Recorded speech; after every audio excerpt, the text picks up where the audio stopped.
Hello guys, welcome to another video of stock market friends. Admax Systems Limited guys, इस IPO का आज date होगा। Subscription of इनोरा जानेंगे, live subscription GMP कितना चल रहा है, लिस्टिंग कितना मिलेगा, परफॉर्मेंस कैसा रहा, अप्लाई करें या फिर नहीं, फाइनल डिसीजन क्या लेना चाहिए, इन सभी पॉइंट्स को डिस्कस करेंगे। चलिए फ्रेंड्स, वीडियो को स्टार्ट करते हैं। और ये कोई रिकमेंडेशन वीडियो नहीं है, इसलिए जो भी फाइनल डिसीजन होगा अपने रिस्क पर लीजिएगा। आईपीओ 23 ओपन हुआ था कल के दिन, 26 को क्लोज किया जा रहा है। 10 रुपीज का फेस वैल्यू, 227 टू 239 रुपीज पर शेयर की प्राइस बैंड, 600 शेयर्स की lot size, fresh capital IPO, book built IPO, BSE SME platform पर लिस्टिंग किया जा रहा है। इशू साइज है 43 करोड़ का, 17.8 लाख शेयर्स का इशू किया गया। आफ्टर ट्रेड ब्रोकिंग और एनएनएम सिक्योरिटीज मार्केट मेकर है। अलॉटमेंट डेट 29 दिसंबर का, 30 दिसंबर रिफंड रिलीज किया जाएगा। शेयर्स डिमेट अकाउंट में क्रेडिट होगा। 31 दिसंबर का लिस्टिंग डेट रखा गया है। ऑफर जो दिया गया है QIB 21.4% का, एंकर एक्सक्लूड है। और बिग HNI 14.2, स्मॉल HNI 7 और रिटेल में 40% का ऑफर दी गई है। रिटेल में ओनली 2 लॉट अप्लाई कर सकते हैं। 1200 शेयर्स मिलेंगे, 2.8 लाख रुपीज पे करना पड़ेगा। Small HNI minimum 3 lot apply कर सकते हैं, 4.3 लाख रुपीज पे करना पड़ेगा। मैक्सिमम 6 लॉट अप्लाई कर सकते हैं, 8.6 लाख रुपीज पे करना पड़ेगा। Big HNI minimum 7 lot apply कर सकते हैं, 10 लाख रुपीज पे करना पड़ेगा। मैक्सिमम कोई लिमिट नहीं है। देखिए, रिटेल में अगर 5 टाइम सब्सक्राइब होता है तो अलॉटमेंट ओनली 1 लॉट होगा। स्मॉल HNI में अगर 10 टाइम सब्सक्राइब होता है तो अलॉटमेंट आपको ओनली 3 लॉट किया जाएगा। बिग HNI में अगर 15 टाइम सब्सक्राइब होता है तो अलॉटमेंट ओनली 7 लॉट किया जाएगा। एंकर से 5 करोड़ का फंड रेज कर चुका है। अगर हम बात करें इस कंपनी के सब्सक्रिप्शन को लेकर, तो कंपनी का सब्सक्रिप्शन QIB से नो सब्सक्राइब, कोई सब्सक्राइब नहीं किया है QIB से डे 1 में। हाँ, बिग HNI से 5% का, जो कि 12.6 थाउजेंड शेयर्स का बीट किया, 30 लाख का। स्मॉल HNI 4% सब्सक्राइब है, 54,000 शेयर्स का, तो 5400 शेयर्स का 13 लाख का बीट किया। और रिटेल में 7% सब्सक्राइब है, 50.4 थाउजेंड शेयर्स का बीट किया है, टू 1.2 करोड़ का। देखिए, यहाँ पे कंपनी में डे 1 में कोई खास सब्सक्राइब नहीं हुआ। ओवरऑल 5% सब्सक्राइब है, 68,000 शेयर्स का बिड किया और 1.6 करोड़ का 49 एप्लीकेशन सबमिट हुआ। मतलब डे 1 में अगर देखा जाए तो किसी भी कैटेगरीज में एकदम नेग्लिजिबल, बहुत ही ना के बराबर सब्सक्राइब, मतलब कि समझ लीजिए कि सब्सक्रिप्शन हुआ ही नहीं है डे 1 में। मतलब परफॉर्मेंस जो है आईपीओ का बहुत ही वीक परफॉर्मेंस देखने को मिला है। GMP 0 रुपीज का, विच मीन कंपनी फ्लैट या तो डिस्काउंट लिस्टिंग कर सकता है। बिजनेस पर मैं ज्यादा कुछ बात नहीं करूँ क्योंकि मैंने ऑलरेडी वीडियो बना रखा है। देखिए, इंडियन और ग्लोबल इंजीनियरिंग इंडस्ट्री, इन दोनों के लिए कंपनी स्पेशलाइज्ड मशीन्स का डिजाइन और बिल्ड करता है, जो कि एनुअल कैपेसिटी है 100 मशीन्स पर ईयर। और अगर हम फाइनेंशियल की बात करें तो 25 में 170% का रेवेन्यू, 82% का प्रॉफिट, जो कि 53.5 करोड़ का रेवेन्यू, 6.1 करोड़ का प्रॉफिट। फर्स्ट क्वार्टर में 23 करोड़ का रेवेन्यू, 3 करोड़ का प्रॉफिट है।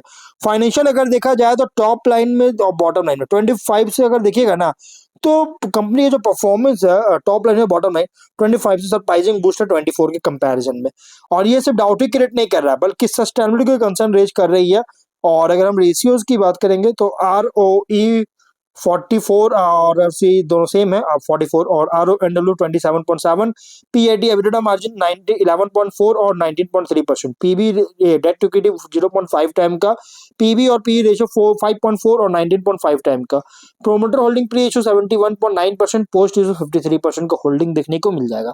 कंपनी का प्राइस बैंड जो रखा गया है रिसेंट फाइनेंशियल डेटा के अकॉर्डिंग फुल्ली प्राइस रखा गया, बट ये जो आईपीओ है ना, tiny paid up equity capital है, जो कि पोस्ट आईपीओ इंडिकेट कर रहा है मेन बोर्ड में माइग्रेशन के लिए लंबा टाइम ले सकता है। कंपनी का ऑब्जेक्टिव क्या है, तो कैपेक्स रिक्वायरमेंट है, जिसमें कंपनी नई मशीनरी और का परचेस करेगा और इंस्टॉलेशन कॉस्ट के लिए यूज करेगी। और fund working capital requirement general corporate purpose के लिए फंडिंग चाहती है, इसके लिए आईपीओ लेकर आया है। अब अगर हम बात करेंगे इस कंपनी के, देखिए कॉम्पिटिटर की बात करेंगे तो affordable robotic and automation, Bemco hydraulic से दो कंपनी इसके कॉम्पिटिटर है और जो कि सेम बिजनेस करते हैं। सो अब देखिए फाइनल डिसीजन क्या होना चाहिए इसके स्वॉट में, आपको अपने आप मालूम चलेगा क्या करना चाहिए। देखिए, कंपनी जो है ना ऑफर कर रहा है industrial automation, cost control system और इंजीनियरिंग इंटीग्रेशन सिस्टम में, जिससे मैन्युफैक्चरिंग, इंफ्रा और प्रोसेस इंडस्ट्रीज तीनों को केटर कर सके।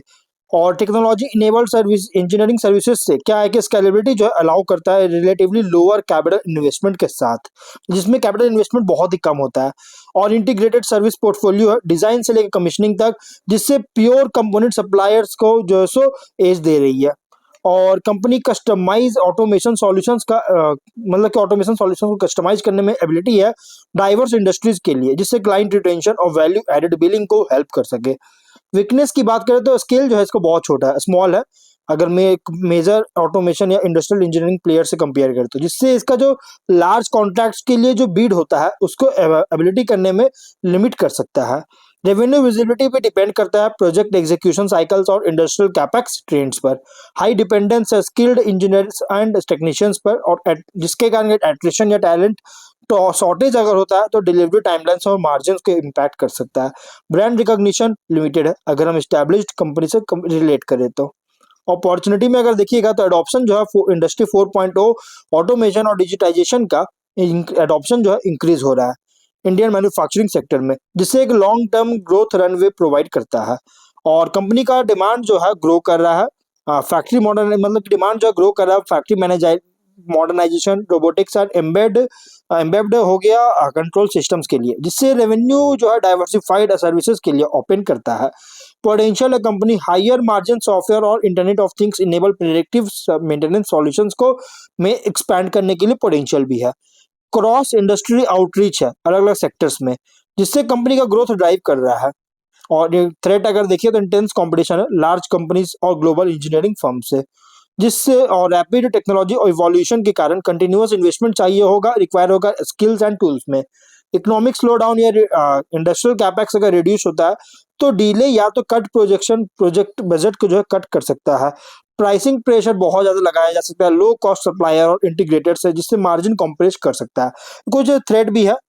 अब पीयर कॉन्टेक्स्ट अगर हम बात करें तो लार्ज कंपनी से कंपेयर करेंगे स्टेबल कंपनी से, तो ये जो है ना बहुत स्मॉलर बहुत छोटी कंपनी लेकिन स्पेशलाइज्ड है, सबसे ज्यादा स्पेशलाइज्ड अच्छी बात है, जो कि फोकस कर रहा है कस्टम ऑटोमेशन और इंटीग्रेशन पर, क्योंकि ब्रॉड इंफ्रास्ट्रक्चर्स के अलावे जो है सो मतलब इस पे फोकस करती है। और अगर मिड टीयर कंपनी से कंपेयर प्रोवाइडर से कंपेयर करेंगे तो एग्जीक्यूशन एजिलिटी पर compete करना, टेलर्ड सॉल्यूशंस पर compete करना जो कि कर रही है, जिससे स्केल और ब्रांड रिच के जबकि स्केल और ब्रांड रिच जो है ना अभी भी चैलेंजेस देखने को मिलता है।